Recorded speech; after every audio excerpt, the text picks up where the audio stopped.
What's going on, everybody? Welcome to episode number 324 of the Atlantic Files, the number one podcast on the number one division in the NBA, brought to you by the Underdog Podcast Network.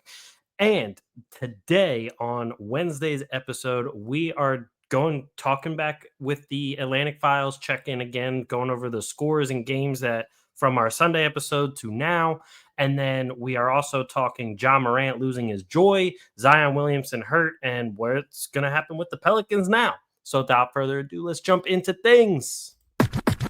Welcome to the Atlantic Files, where humor and vibes collide. Nets the Sixers, the king of the court, jokes that hit you one more. Atlantic Division, we own the scene. Comedy, food talk, every routine. Mike Bash, Alex Fischbein on the mic, making you laugh every episode right. Game is strong, court to kitchen, we're never wrong. You know what time it is, it's time for the Atlantic Files. What's going on, everybody? Welcome back to the Atlantic Files. As always, your host, myself, Alex Fischbein. And let's jump into things today. We are going to start things off with the Atlantic standings and the Atlantic Division check-in, as we always do. So, right now, Sixers still in first, even after the last-second loss, the really big choke job last night, Tuesday night. They are 5-2. New York Knicks, they are in second at 4-3. The Raptors are in third at 4-4. The Celtics are in fourth at 3-5, and the Nets are in fifth at 0-7. They are the only team that has yet to get a win, as the Pelicans actually grabbed their first win of the season yesterday. Now, I will say, right now, on BovadaSportsbook.com, the Brooklyn Nets are only a plus 6.5 point underdog to the Indiana Pacers. The Pacers have had their own issues with tons of injuries, and I mean, they just haven't looked really all that great so far to start off this season. So they might be able to get their first win. We don't know. But it's definitely a possibility there. So anyway, jumping into some of the scores and everything. So speaking of the Nets and even the Sixers, on Sunday, while we were recording our episode earlier in the week, the Sixers beat the Nets there 129-105. Then later on in that day, the Raptors beat the Grizzlies to move to 3-4 at the time, 117-104. The Knicks beat the Bulls after their home series there. They won 128-116. So then if we move to Monday, then Brooklyn lost again to the Minnesota Timberwolves, 125-109. And then the Celtics lost to the Jazz by a questionable end of the game there. Jaylen Brown, the defender, slipping, Jaylen Brown tripping over top of him, no foul called. Very questionable. I will give it to them. That was a very, very questionable, at best, ending to that game. Then the Knicks beat the Wizards 119-102. And then we go to last night, Tuesday night, the Sixers being up by as much as 24 points, end up losing the game to the Chicago Bulls, 113-111. Who knew that this would be the marquee matchup this early into the season? The two top teams in the Eastern Conference, Chicago versus Philadelphia. What we all expected to happen, right? Anyway, Bulls did win that off of a Nikola Vucevic last-second three-pointer. And then the Raptors destroyed the Bucks 128-100. And that's all your Atlantic games from our last episode to now. So not too bad for the Atlantic Division there. The Raptors getting a couple wins, a couple decent wins at that. And in this game against the Bucks, there was a lot of things I liked out of Toronto. They scored 30 or more points in the first three quarters of this game, and then even outscored Milwaukee 23-20 in the fourth quarter. Really good things there. RJ Barrett with 23, 8 and 4. Scotty Barnes with 23, 3, 6, 4 steals, 2 blocks. Big game out of him. Quickly, still sitting around that 15-point mark. He's been tending to score a lot. Tending to get to a lot, I should say. Field goal percentage, not great so far to start off the season. He's only at 38.2% from the field on let's see, how many attempts is that on? That's on 11.1 attempts per game. This is his lowest field goal percentage so far in his career. So looking for him to kind of get back there, even from three, he's only shooting 27.9% on 5 attempts. Whereas in the last few seasons, let's see, last year, 37.8, the year before that, 39.5, 37 before that. So he should regress to the mean here a little bit. I like Emmanuel Quickly's play style. Will it fit for the Raptors? I'm still not sure yet. I keep saying how much I think Quickly is going to grow into this, and he keeps proving me wrong. So who's the one to blame here? Is it me or is it Quickly? I'm not really sure. I'm going to say Quickly just because I don't feel like taking the blame yet. But the rest of the bench looking decent. Grady Dick had a good shooting game. 3 for 4 from three there. 5 for 6 from the free throw line. Jacoby Walter, Jamal Shed, some decent minutes. They were both plus 17 and plus 14. So very, very good minutes out of a lot of the young Raptors there. Now I got to bring up, obviously, the last second loss from the Sixers last night. I mean, I thought to myself, the Sixers at half, they put up 75 points and they were looking really good. They're up by 19. And I was like, maybe I can go to bed. And I was like, I'll just keep watching the game. Just watch out a win, the whole thing. And they did not win. And I stayed up for pretty much nothing. The Sixers, who started red hot from the floor in the first and second quarter, just literally it was night and day, the first half and the second half. They combined for just 36 points in the entire second half, 16 points in the fourth quarter. Now, the Bulls defense definitely played a big part in that. They got a lot of shot contests, especially towards the end of the fourth quarter. The Sixers were just jacking up contested shots, not making any of them. They were not trying to get many easy buckets. They were playing a ton of ISO ball. It looked like the old Embiid teams where they just passed Embiid the ball. Everyone stood out on the three-point line and just crossed their arms and watched and were just like, okay, let's see what he can do. Essentially, that's what it came down to for Maxey and Embiid, and neither one of them were making shots. They combined for 2 for 12, Maxey and Embiid, from the floor in the fourth quarter. The rest of the team was 2 for 9, so it's not like it was all that much better. I would have liked to see VJ Edgecombe maybe get some more shots in there. He only took 2 shots in the entire fourth quarter. Kelly Oubre maybe even get some more in there because he was 1 for 3, I believe. Quentin Grimes it was not a good Quentin Grimes game at all. He's been great to start the season, but this is also why, there's going to be times where Quentin Grimes is not your star player. He's not. That's why he's not being paid like a star player by any team in the league. So while he has been great off the bench, just not a good game for him. 10 points. He did still have like 4 steals and a block, which was great, but 4 for 11 from the floor, 0 for 5 from 3, a minus 13 overall. And really the only positives on the floor were like Trendon Watford was a +2, Maxey a +3, Oubre a +2, Embiid was still a +1, and Jabari Walker was a +8. I would have liked to see Jabari Walker get some more minutes. He had some great energy, had some hustle plays, and was doing a lot of the dirty work in there, but then for some reason only got 19 minutes. Watford also 19 minutes. Adem Bona was in there a lot for a big run from the Bulls. And when you have, they did go to this small-ish ball lineup because Adem Bona was the center. So he is a center. So that's why I'm just calling it a smallish. But it was Maxey, Edgecombe, Grimes, and McCain played his first game with Adem Bona. And they had some okay moments, but most of the time that lineup didn't look too great. Part of the reason is because McCain obviously looks like he's still getting his legs underneath of him. He played 15 minutes. He didn't make any of his 4 shots. He did have 2 assists and a rebound. Like his assists did look good. His defense was okay. It looks like he's still trying to learn how to trust his knee again. We don't know how much the thumb is really messing up with his ball handling or even his shot. So there's a lot going on with McCain that I'm not really surprised that he didn't have an amazing game right away. Everyone, I shouldn't say everyone, but a lot of people just assumed, hey, McCain's back. He's going to come back and he's going to start hitting threes right away. Not usually how it goes for really anybody coming back from an injury. So all in all, an ugly game for the Sixers in the second half. I believe there was a stat that said like they're the first team in NBA history to put up 75 plus in the first half and then put up less than 40 in the second half and lose the game.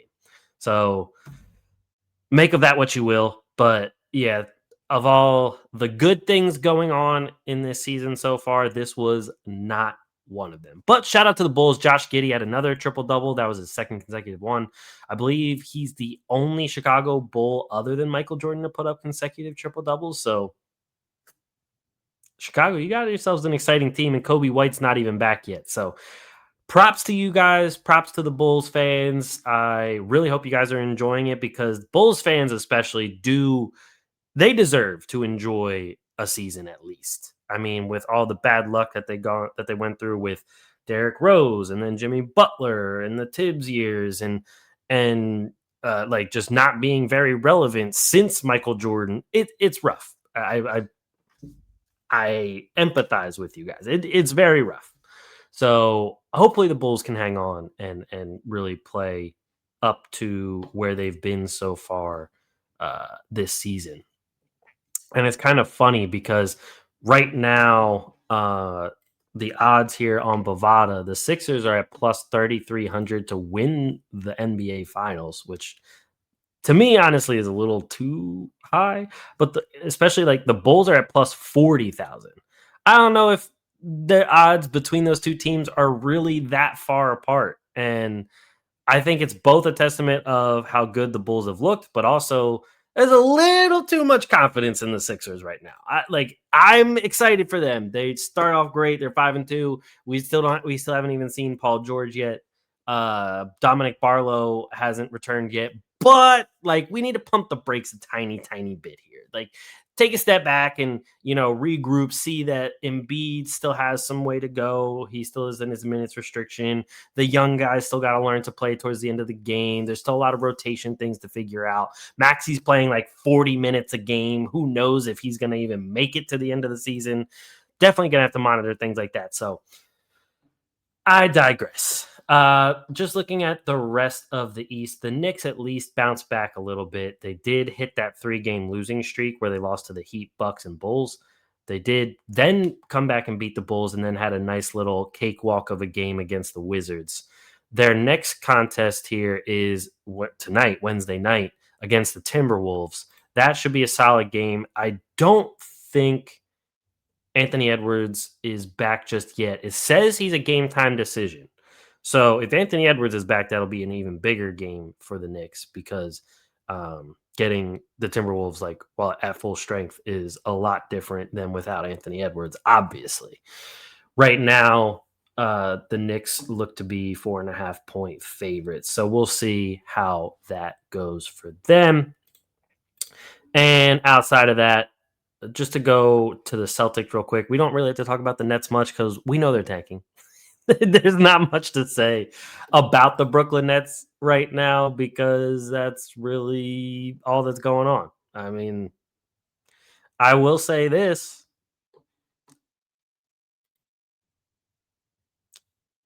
Anybody who wants to be a real degenerate, on Bovada, the Brooklyn Nets are plus 75,000 to win the NBA Cup.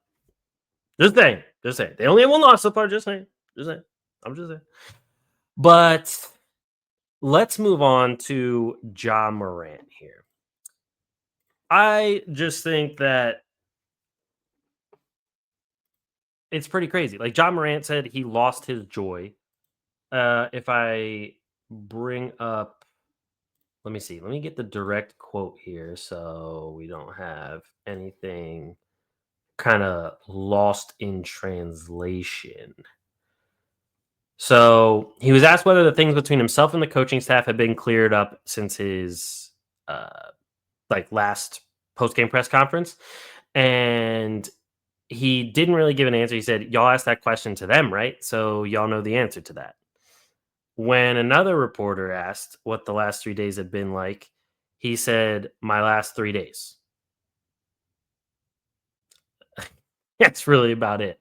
And then he was asked if the joy was the same for him right now, and Morant just said no.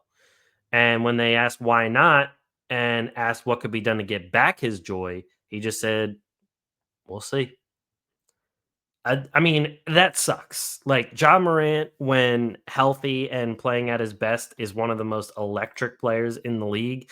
Probably one of the most athletic, especially vertically athletic point guards since Derrick Rose. And now the Memphis Grizzlies have just fallen apart so hard. And it takes me back to why they even decided to fire Jenkins in the first place, because I feel like that team was really the cohesiveness of the team was the best it's been with this new era when Taylor Jenkins was there. And ever since then, it really has gone incredibly downhill. Obviously, the injury bug has bitten them a lot. Then they lose Desmond Bain going into this season. I mean, the Magic aren't really that much better off right now as it is. So that's a completely different story.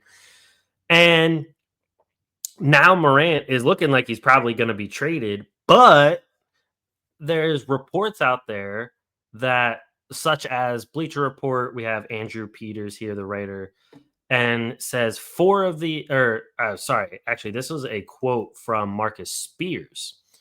Um, Four of the execs I talked to today say they really have no interest in trading for him, meaning Ja Morant. One said it was because it's a combo of contract and off the court issues. Another suggested that if Ja is traded, it'll probably be a problem star for a problem star. I asked one current NBA coach if he would like to coach Ja Morant, and he said, "I'm not sure I'd want to." That's pretty damning. I mean,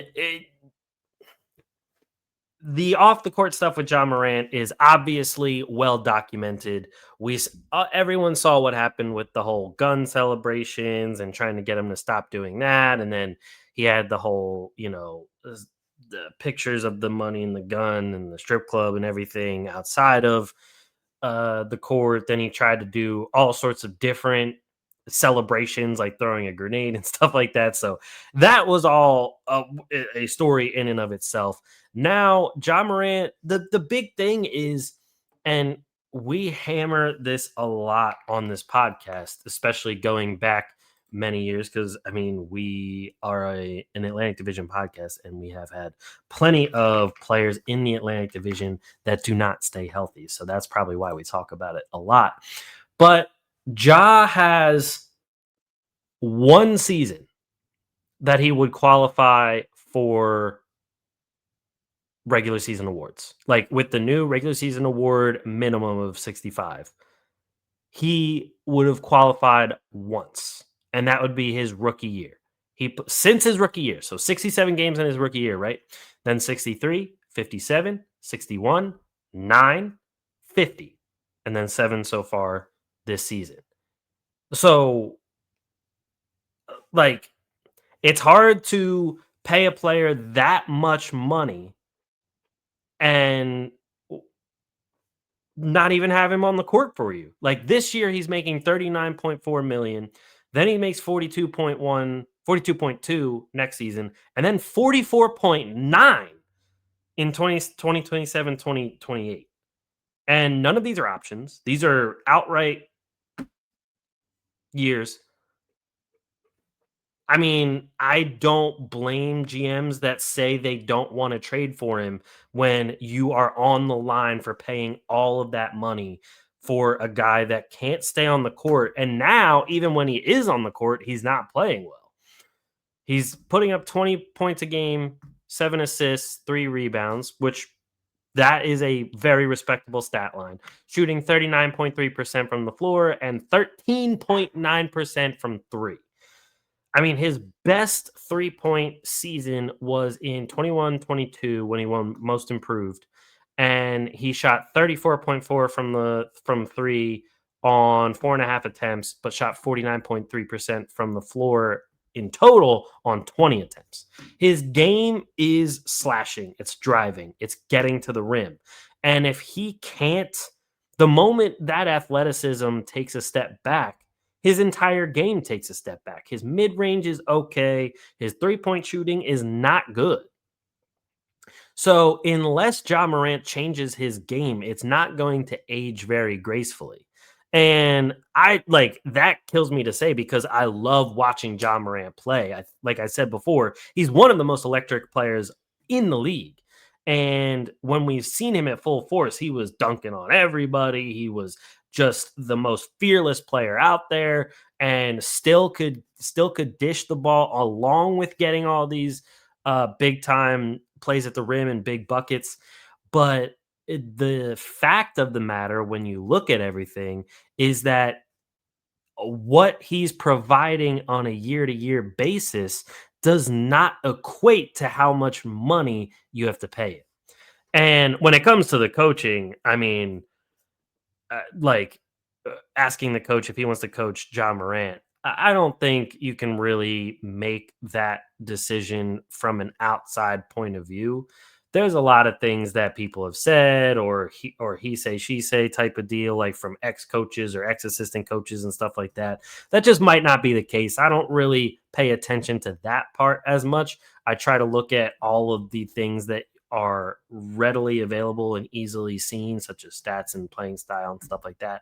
I mean, obviously, like on the court, body language and stuff like that is different. But when it comes to that kind of stuff of, is he listening to coaches? Is his attitude with the coaches good? And so on and so forth. That's just something the everyday fan can't see behind the scenes. So that part, I don't really care to comment on. But again, face value, looking at the stats, like in his 7 years so far in the NBA, in 314 games, averaging 22 points, 7 assists, 5 rebounds, 1 steal, and 3 turnovers a game, is very, very good. Shooting 46.7% from the floor, but then from three, only 31.2. In the early 2000s, we'd probably be looking at him like the number one superstar out there because the 3-point shooting wasn't as important as it is now. These days, the 3-point shooting being down at 31.2 while putting up 4 attempts a game, it just doesn't cut it for most teams. So, moving on to the last topic of our episode today, we have the Pelicans. Now, Zion hurt yet again. I mean, it shouldn't really be a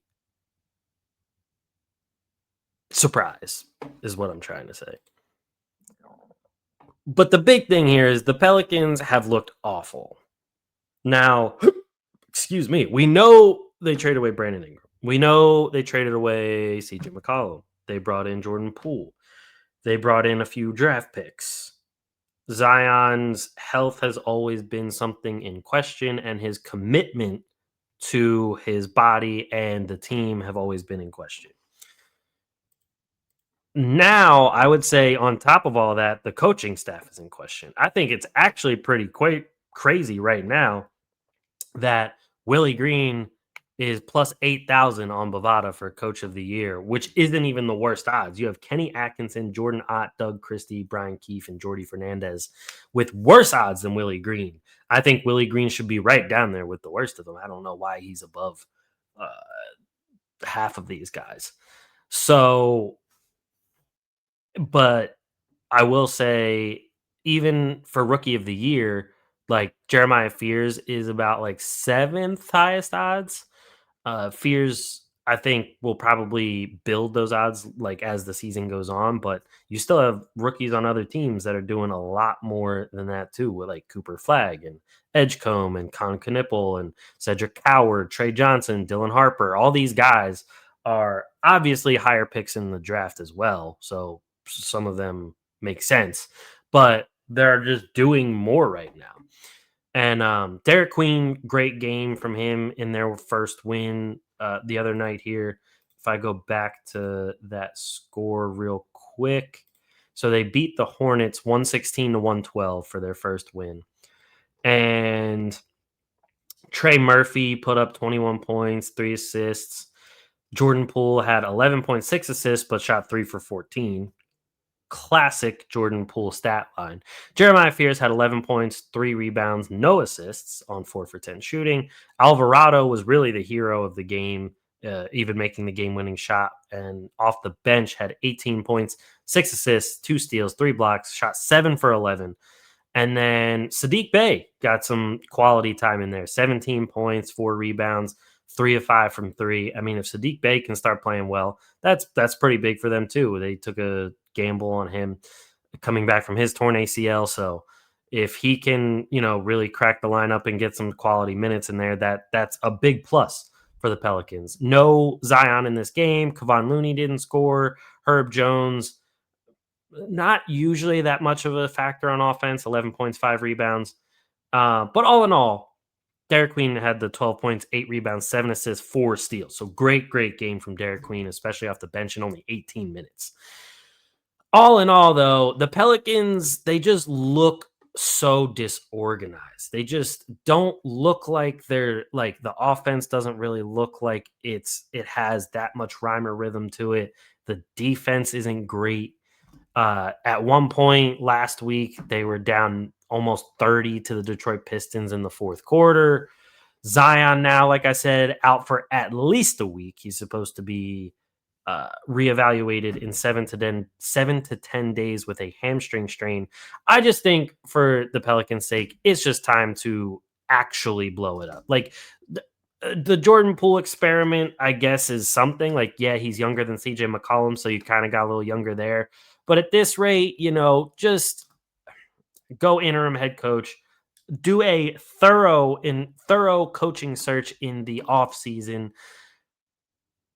Let Poole take as many shots as he wants, and then get Jeremiah Fears, get Derek Queen, get Makovich, get all of those guys playing time and some experience. And Sadiq Bey, get him healthy again. Jordan Hawkins, let him play even more and just get him some more minutes and time in there to see what exactly you got out of him. And let this be the season, this decision season of, do we even want to move forward with Jordan Hawkins? He had some good moments over the past couple of years, but now he's barely even playing. Then the Kevon Looney move, I mean, that was okay.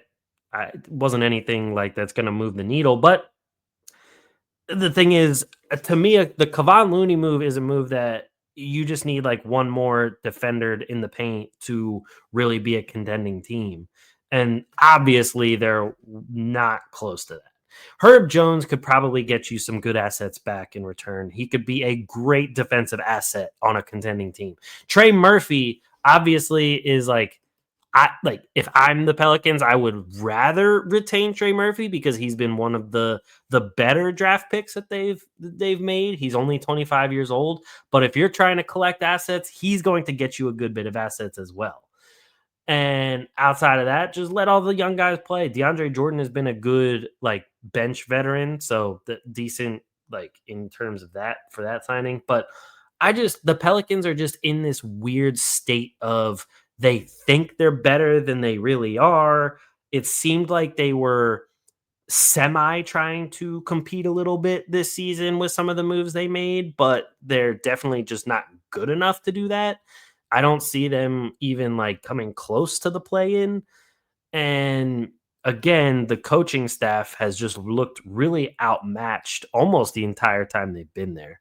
I've always kind of, cheered for Willie Green just because former Sixer and everything, but it just doesn't look great from really any aspect for this team. And at this point, I would just say cut your losses. I mean, even right now on Bovada, they're plus 7.5 point underdogs to the Mavericks tonight. And the Mavericks have had their own issues. Anthony Davis isn't even playing right now. And let's see, the Mavericks are 2-5. They're only one game better than the Pelicans right now. And they're still 7.5 point underdogs, which in the NBA is a decent bit, that's a decent underdog. So even the Trailblazers are less of an underdog to the Thunder. They're 5.5-point underdogs. And the Pelicans are a bigger underdog to the Dallas Mavericks, who are 2-5.